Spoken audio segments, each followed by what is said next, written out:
오늘은 예수님을 만난 사람들 9번째 시간으로 십자가 위의 강도에 대해서 살펴보겠습니다. 잘 아시다시피 예수님께서 십자가에 못 박혀 죽으실 때 십자가 위에는 두 명의 강도가 예수님 좌편, 우편에 각각 있었습니다. 오늘 우리가 살펴볼 인물은 이 두 명의 강도 가운데 구원을 받은 강도입니다. 이 강도에 관한 이야기는 사복음서에 모두 나옵니다. 사복음서의 내용을 비교해 보면 이 마태복음과 마가복음의 내용은 거의 대동소이합니다. 누가복음은 다른 복음서들에서 소개되지 않는 예수님과 강도들이 나눈 대화의 내용을 소개하고 있다는 점이 특이할 만합니다. 반면에 요한복음은 두 사람이 예수님 좌우편에 못 박혔다는 사실만을 매우 짧게 한 절로 기록하고 있습니다. 그럼 이 시간에는 누가복음을 중심으로 다른 복음서의 내용을 참고해가며 말씀을 살펴보도록 하겠습니다. 먼저 이 강도에 관한 프로필을 살펴보겠습니다. 그는 행악자이자 강도였습니다. 오늘 본문 32절과 33절, 39절에서는 그를 가리켜서 일관되게 행악자라고 부르고 있습니다. 행악자는 범죄자라는 뜻입니다. 누가복음에서는 구체적으로 그가 어떤 죄를 저질렀는지에 대해서는 밝히고 있지를 않습니다. 그런데 마태복음과 마가복음에서는 그를 가리켜서 강도라고 부르고 있습니다. 여러분, 강도가 뭐 하는 사람입니까? 네? 강도는 폭력이나 협박을 가해서 남의 재산이나 소유를 빼앗는 사람입니다. 도둑이지요.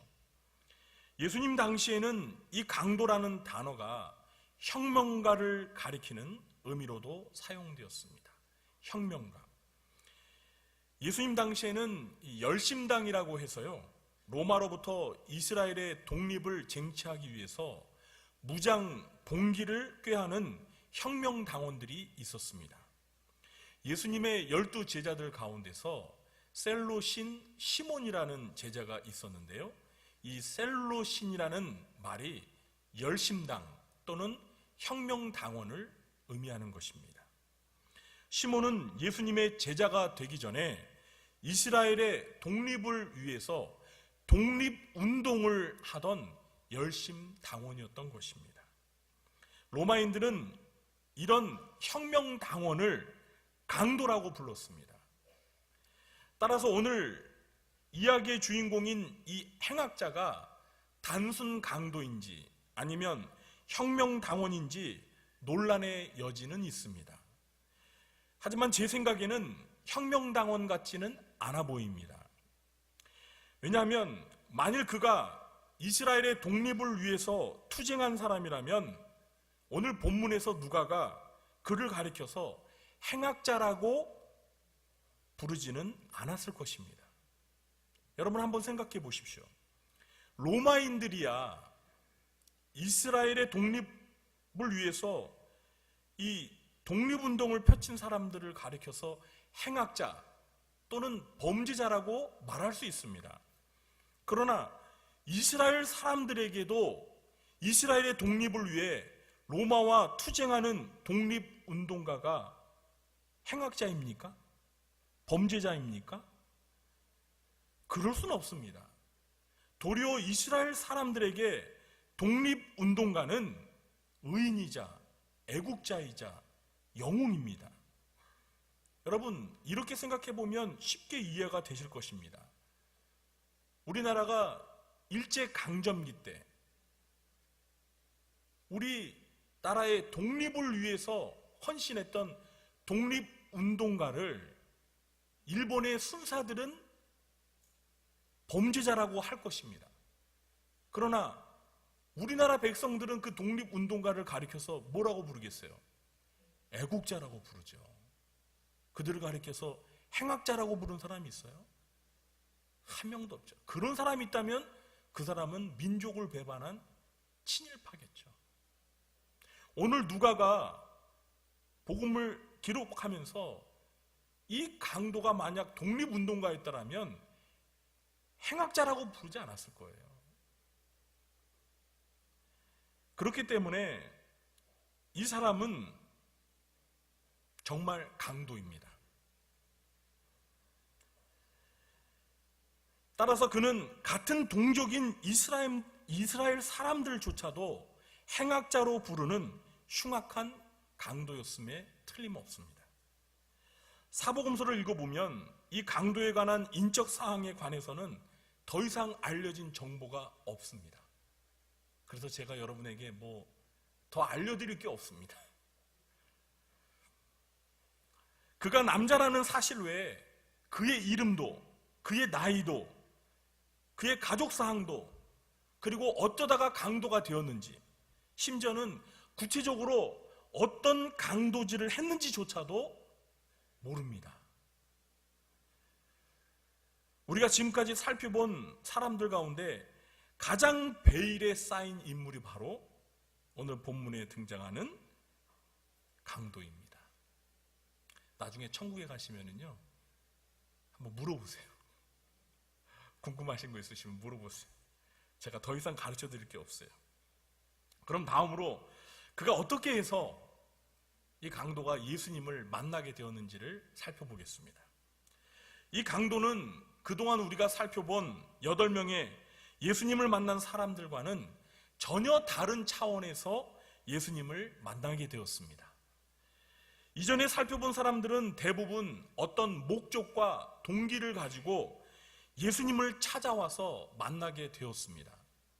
우리가 지난주에 살펴보았던 수르보니게 여인은 어떻게 해서 예수님을 만나게 되었죠? 네? 그녀의 어린 딸이 더럽고 흉악한 귀신에 들려서 그 귀신을 내어 쫓아주십사 간청하기 위해 예수님을 찾아와서 만났습니다. 다른 사람들도 다 이유가 있고 동기가 있어서 예수님을 만났습니다. 그러나 이 강도는 예수님을 만나려고 기대조차 하지 않았습니다. 그가 예수님을 만나게 된 것은 범죄를 저질러서 예수님과 같은 십자가형을 받게 되었고 우연히 같은 날 사형이 집행되었기 때문에 예수님을 만나게 된 것입니다. 참 이렇게도 예수님을 만나는 사람이 있네요. 여기에서 잠깐 그 로마 시대의 사형제도인 십자가형에 대해 좀 상식적인 이야기를 여러분에게 알려드리겠습니다. 죄인을 십자가에 못 박아 죽이는 이 사형제도는 로마 시대 이전부터 있었습니다. 페르시아 시대에도 그리고 그리스 시대에도 있었습니다. 사람을 십자가라는 나무 형틀에 못을 박아 죽이는 방법은 사형수에게는 가장 큰 고통을 가져다주는 공포스럽고 잔인한 처형 방법입니다. 그래서 이 십자가형은 로마 시민권을 가진 죄수들에게는 절대 시행하지 않았습니다. 그러니까 로마 제국이 세계를 다스리고 있었을 때였잖아요. 그래서 아무리 큰 죄를 지은 죄인이라 할지라도 로마 시민권을 가진 로마인은 절대 십자가형에 처하지 않았습니다. 로마인이니까 그래도 배려를 해준 거예요. 여러분, 베드로 사도가 어떻게 순교했는지 아십니까? 네, 그렇죠. 네로 황제 박해 때, 그러니까 네로 황제가 기독교인들을 박해할 때 베드로는 로마에서 십자가에서 거꾸로 못 박혀 죽었습니다. 여러분 코바디스 보셨죠? 코바디스 안 보셨어요? 한번 보시기 바랍니다. 옛날 영화지만 그 코바디스에 보면은 베드로가 십자가에 못 박혀 거꾸로 죽는 그런 장면이 맨 마지막에 나오는데요. 왜 베드로가 십자가에 거꾸로 못 박혀 죽었을까요? 베드로는 로마 시민권을 갖지 않은 식민지 백성이기 때문입니다. 그래서 십자가에 못 박혀서 순교를 한 것입니다. 반면에 여러분, 사도 바울은 어떻게 순교를 했습니까? 사도 바울은 베드로와 똑같이 네로 황제 때 사도 바울도 순교를 당했습니다. 죄목은 똑같습니다. 복음을 전했다는 이유. 그래서 기독교인들을 향해 대대적인 박해를 할 때 이 사도들이 순교를 당한 것입니다. 그런데 바울은 로마 시민권을 가진 로마인이었습니다. 그래서 바울은 베드로처럼 십자가에 못 박혀 죽지 않고 단두대에서 목이 잘려 참수형을 당했습니다. 여러분, 십자가에 못 박혀 죽는 사람이랑 참수형을 당하는 사람이랑 누가 고통 없이 빨리 죽을까요? 참수형으로 죽는 사람이 그냥 빨리 죽죠. 그러니까 로마인을 위한 배려였던 거예요. 여러분, 십자가에 못 박혀 죽는 죽음은요, 정말 상상을 초월하는 고통을 겪다가 죽는 거예요. 예수님도 오전 9시에 못 박히셔서 오후 3시에 숨을 거두셨어요. 장장 6시간 동안 그 십자가에 못 박힌 채 고통을 느끼면서 몸에서 피가 빠져나가면서 그 고통을 경험하시다가 숨을 거두셨어요. 근데 베드로도 그렇게 죽었어요. 그런데 바울은 그냥 단칼에 목이 잘려서 죽었어요. 로마인이기 때문에 그런 특혜를 받은 것입니다. 예수님도 로마 시민이 아닌 유대인이기 때문에 십자가에 못 박혀 죽으신 것입니다. 만약에 예수님이 로마 시민권이 있었다면 예수님은 십자가에 못 박혀 죽지 않으셨을 거예요. 또한 이 십자가형은 가벼운 죄를 지은 사람이 아니라 중죄인을 처형하는 수단으로 사용되었습니다. 그러므로 십자가에 못 박혀 죽은 이 강도는 단순 강도가 아니라 큰 죄에 연루된 강도였음을 짐작할 수 있습니다. 한편 아무런 죄가 없으신 우리 예수님께서도 우리의 죄를 대신하여 이렇게 중죄인 취급을 받으시고 십자가에서 극한 고통을 겪으시고 죽으신 것은 그만큼 우리를 죄에서 구원하시려는 주님의 크신 사랑을 말해주는 것입니다.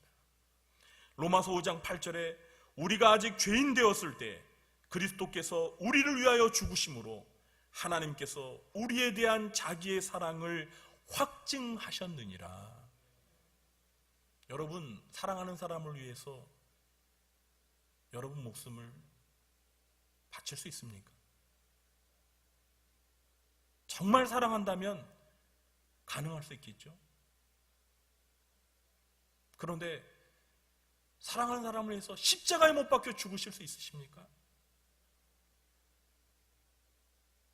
그건 한번 생각해 봐야겠죠?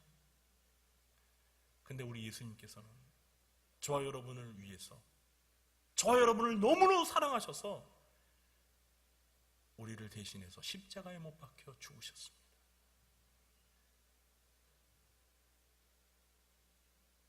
이 놀라운 사랑을 받으신 저와 여러분, 주님께 감사하시기 바랍니다. 반면에 이 흉악한 강도는 자신이 저지른 죄의 대가로 십자가형에 처하여 죽음의 문턱에서 예수님을 극적으로 만났습니다. 예수님께서는 이런 흉악한 강도마저도 구원하시기 위해서 십자가 위에서 그와 만나주셨던 것입니다. 그러므로 세상에 아무리 큰 죄를 지은 죄인이라 할지라도 하나님의 사랑 앞에서 용서받지 못할 죄인은 없습니다. 문제는 죄를 용서받기 위해서는 죽기 전에라도 반드시 예수님을 만나서 회개하고 죄사함을 받아야 한다는 것입니다. 죽은 다음에는 소용이 없습니다. 죽기 전에 예수님을 만나야 합니다. 그러므로 우리가 전도하고자 하는 사람들이 생전에 빨리 예수님을 만날 수 있도록 부지런히 그들에게 복음을 전해야 하는 것입니다. 사람은 이 땅에서 영원히 사는 것이 아닙니다. 우리는 모두가 언젠가는 죽게 되어 있습니다. 그리고 죽은 후에는 천국과 지옥, 내세가 있습니다. 그러므로 죽음의 시간이 지나가기 전에 예수님을 만나야 합니다. 우리는 전도 대상자들이 할 수만 있다면 건강할 때, 아직 시간이 많이 남아있을 때 예수님을 빨리 만날 수 있도록 전도해야 합니다. 그러나 그러지 한다면 죽음의 문턱에서라도 이 강도와 같이 예수님을 만날 수 있도록 기도하고 전도하고 도와주어야 합니다. 여러분의 전도 대상자들이 생전에 예수님을 만나기를 바랍니다. 그러나 죽기 전에라도 이 강도처럼 꼭 예수님을 만나게 되기를 주님의 이름으로 축원합니다. 그러면 마지막으로 예수님을 만난 이 강도에게는 어떤 변화가 있었을까요? 이 강도는 십자가 위에서 죽음을 눈앞에 두고 예수님과 극적인 만남의 기회를 가졌습니다.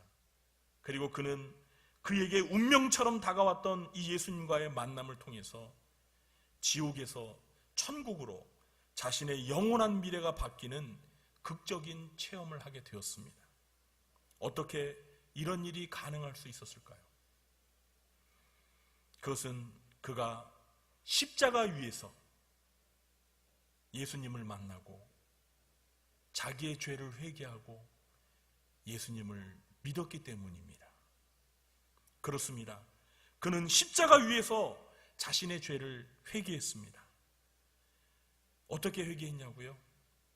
그는 자기처럼 십자가에 못 박힌 다른 강도가 예수님을 비방했을 때 하나님을 두려워하며 자신의 죄를 인정했습니다. 우리 40절과 41절 말씀을 함께 읽어보겠습니다. 하나는 그 사람을 꾸짖어 이르되 네가 동일한 정죄를 받고서도 하나님을 두려워하지 아니하느냐?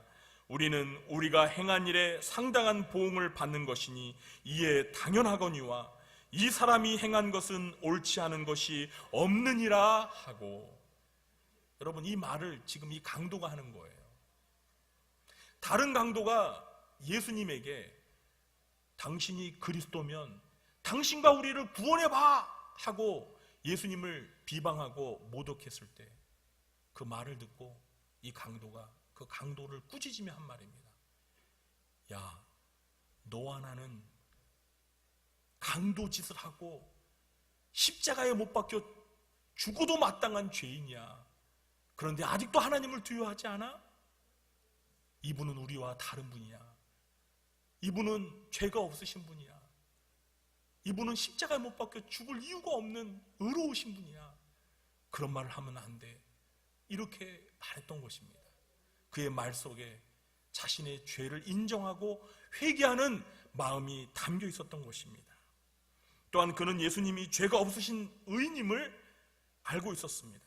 그리고 무엇보다 그는 예수님께서 천국의 주인이라는 사실을 알고 예수님께서 천국에 들어가실 때 자신을 기억해 주시기를 믿음으로 고백했습니다. 42절도 같이 읽어볼까요?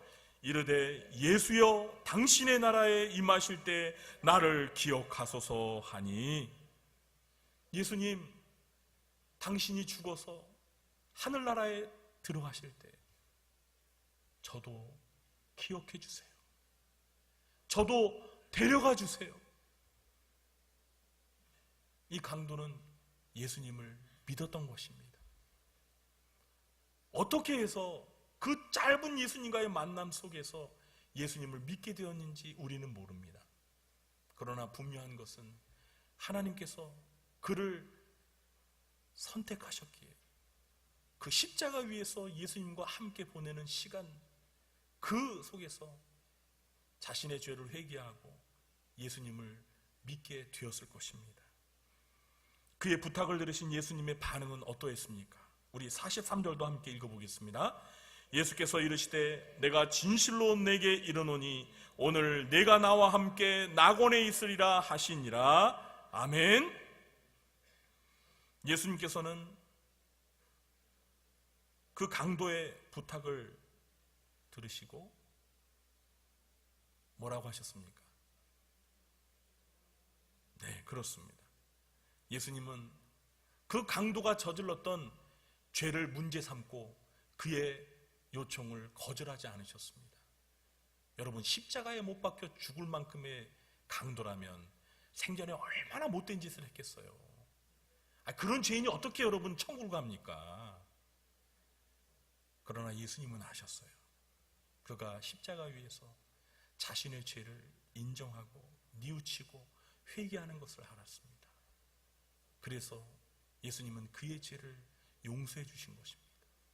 그래서 그가 예수님께 당신의 나라에 임하실 때 저를 기억해 주세요라고 부탁했을 때 예수님께서는 그의 요청을 받아 주신 것입니다.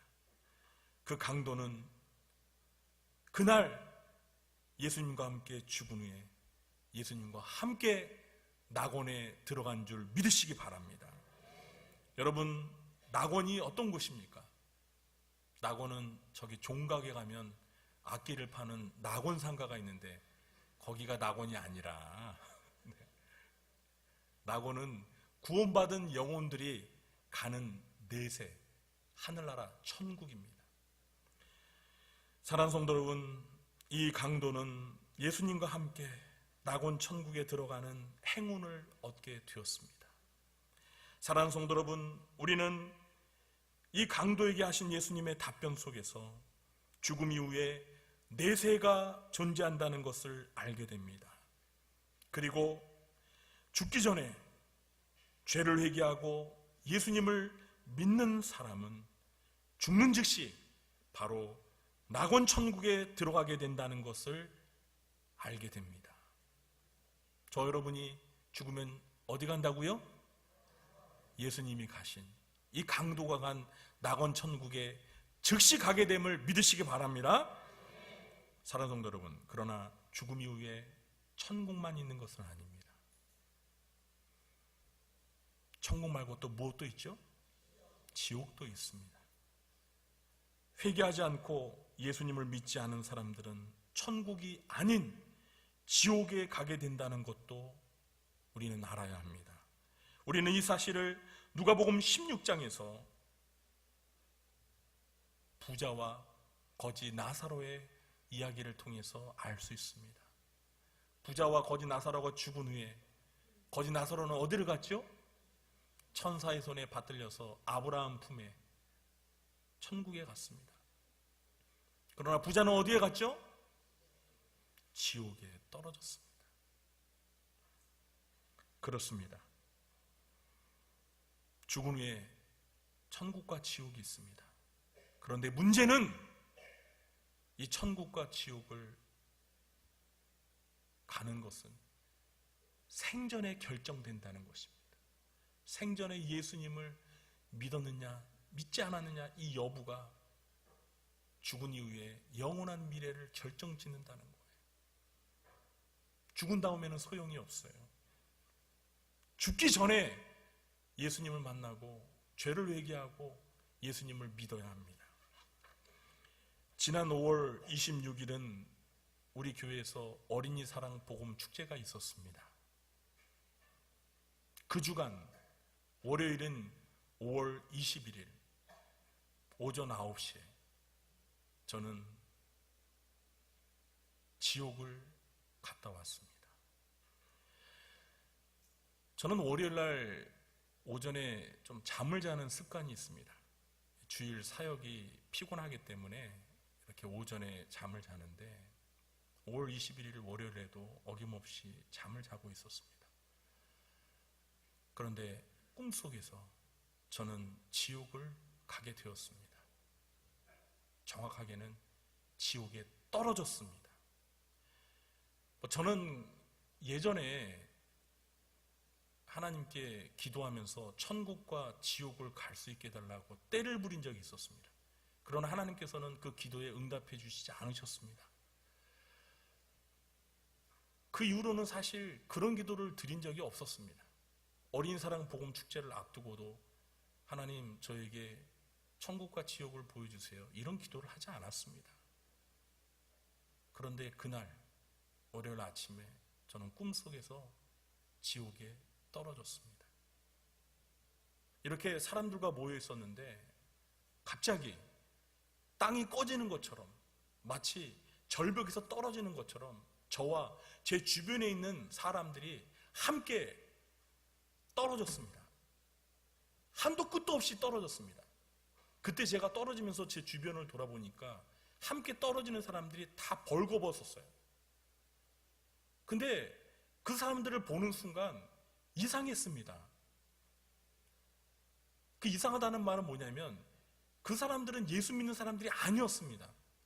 온갖 죄를 지은 죄인들이라는 사실을 제가 직감으로 알 수 있었습니다. 근데 내가 왜 여기 있지? 하면서 제가 떨어지는데 그 순간 계속 떨어지는데 지옥에 떨어진다는 것을 알 수 있었습니다. 누가 가르쳐줘서가 아니라 지옥으로 떨어지는 거라는 것을 알고 있었는데 그때 제 마음속에 무슨 생각이 들었냐면 여기 떨어지면 끝이다. 다시는 돌이킬 수 없다. 다시는 돌이킬 수 없다. 이걸 깨닫게 되자 그 절망감과 공포가 있잖아요. 몰려오는데요. 그건 정말 여러분 아마 상상을 못 하실 거예요. 여러분, 우리가 이렇게 내기 장기를 두다가 왜 한번 이렇게 결정적인 그런 상황이 되면 우리가 그런 말 하잖아요. 한수만 물려줘, 한수만. 그죠? 그러면 왜 좋아, 한번 봐줬다 하면서 이렇게 물려주죠. 한번 이렇게 물려주잖아요. 근데 지옥은 안 그래요. 한번 떨어지면 다시 한번 이렇게 되돌아가는 게 없어요. 그거로 끝이에요. 다시 기회가 없다는 거예요. 그거를 알게 되니까요, 정말 절망감이 제 마음속에 가득 치는데, 그런 마음으로 떨어졌는데 어느 순간 지옥에 떨어졌는데, 어떤 지옥을 갔다 오신 분들은 지옥의 여러 곳을 이렇게 두루두루 다니셨다고 그러는데, 저는 그 일부분만, 제가 좀 가감 없이 과장하는 것도 아니에요. 딱 떨어졌는데 어떤 무슨 이렇게 목욕탕 같은 그런 뭔가에 잠겨 있었어요. 근데 그때 이 뿔 달린 큰 괴물이 있잖아요. 그 지옥에 있는 사람들한테 그 이 이마 있지 않습니까? 이 이마 부분을 계속 뜯어먹는 거예요. 근데 그 사람은 자꾸 피하는데 계속 달라붙어가지고 계속 뜯어먹어요. 근데 제가 그걸 보고 있는데 제 이마가 아픈 거예요, 막. 그 고통이 저도 막 느껴지는 거예요, 막. 그래서 막 저도 막 이렇게 피하고 막 이러는데, 그러다가 그 이후로도 꿈은 계속되었는데 그건 제가 말씀드릴 수가 없고, 그리고 제가 잠에서 깨어났어요. 그러니까 너무나 그게 생생하고 그때 그 마음이 그대로 막 사실적으로 제 마음에 남아있어가지고 제가 이렇게 컴퓨터 책상 앞에 앉아가지고 좀 한동안 마음을 진정시켰어요. 그리고 왜 내가 이런 꿈을 꾼 거지? 아니, 목사인 내가 왜 지옥을 가야 되지? 아니, 천국을 보여주시 왜 나한테 지옥을 경험하게 하셨지? 그리고 제 아내에게 이제 말했어요. 여보, 나 있잖아, 꿈속에서 지옥 갔다 왔어. 너무 끔찍해. 그러면서 제가, 하나님 왜 저에게 천국을 보여주지 않으시고 지옥을 보여주셨어요? 그렇게 기도하는 중에 하나님이 저에게 주신 마음은, 네가 어린이 사랑 복음 축제 때 그 예수 믿지 않는 어린이들을 바라보면서 그 어린 영혼들이 지옥에 떨어질 것을 보고 설교해라. 그 마음으로 그 아이들에게 복음을 전해라. 그런 감동을 주시더라고요. 그래서 제가 그날 그 어린이 사랑 복음 축제 때 그 어린이들을 바라보는데, 그 어린이들이 얼마나 귀엽고 사랑스럽습니까? 우리 어른들에 비하면 얼마나 해맑습니까? 그러나 그런 어린이들 마음속에 예수님이 안 계시면 그 어린이들도 갈 곳은 지옥밖에 없어요. 그걸 생각하면서 어느 때보다도 정말 복음을 열심히 외쳤어요. 사랑하는 성도 여러분, 바로 이것입니다. 우리가 죽기 전에 이 강도와 같이라도 예수님을 만나지 않으면, 회개하고 예수님을 믿지 않으면 죽은 다음에는 기회가 없습니다. 되돌릴 수가 없습니다. 물을 수가 없습니다. 한 번만 더 기회 달라고 해도 끝입니다. 여러분, 그래도 이 강도는 참 행복한 사람이에요. 그래도 천국행 막차를 탔잖아요. 막차를. 여러분 그런 적 있으시죠? 막차를 놓쳐본 적 계세요? 저도 그런 경험이 있어요.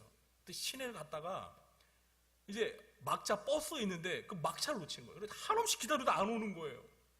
그렇다고 제가 무슨 그 버스에 있어서 전화해가지고 나를 위해서 차를 한 대 더 보내달라고 할 수도 없잖아요. 아이고, 참 난감하더라고요. 그 막차를 타야 되는데, 그래도 이 강도는 막차를 탔어요. 그런데 여러분, 막차를 타지 못하는 사람들이 있어요. 그러니까 여러분, 우리가 해야 될 것이 무엇입니까?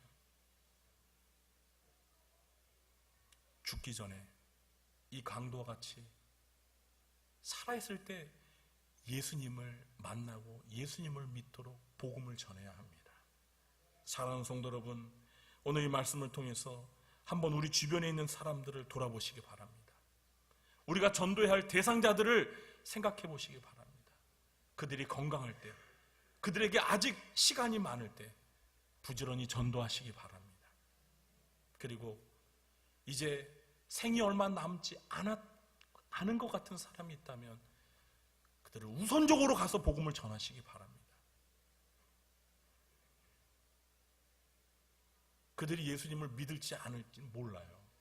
여러분, 오늘 이 예수님 곁에 이 강도만 있었던 거 아니에요. 다른 강도도 있었어요. 그러나 그 강도는 예수님 곁에 있었지만 끝까지 예수님을 믿지 않았습니다. 그 강도가 간 곳은 어디겠어요? 지옥입니다. 생의 마지막에 우리가 복음을 전한다고 해서 예수님을 반드시 믿는다라는 보장은 없어요. 그러나 전하지 않으면 무조건 지옥입니다.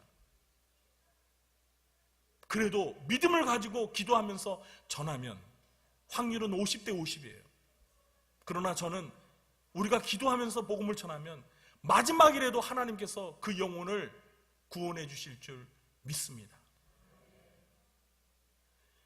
저 여러분 주변에 아직도 믿지 않은 사람들, 오늘 이 강도처럼 어떻게 해서든 죽기 전에 예수님을 믿어서 우리와 함께 낙원 천국에 갈 수 있도록 도와주시는 저 여러분 되시길 주님의 이름으로 축원합니다.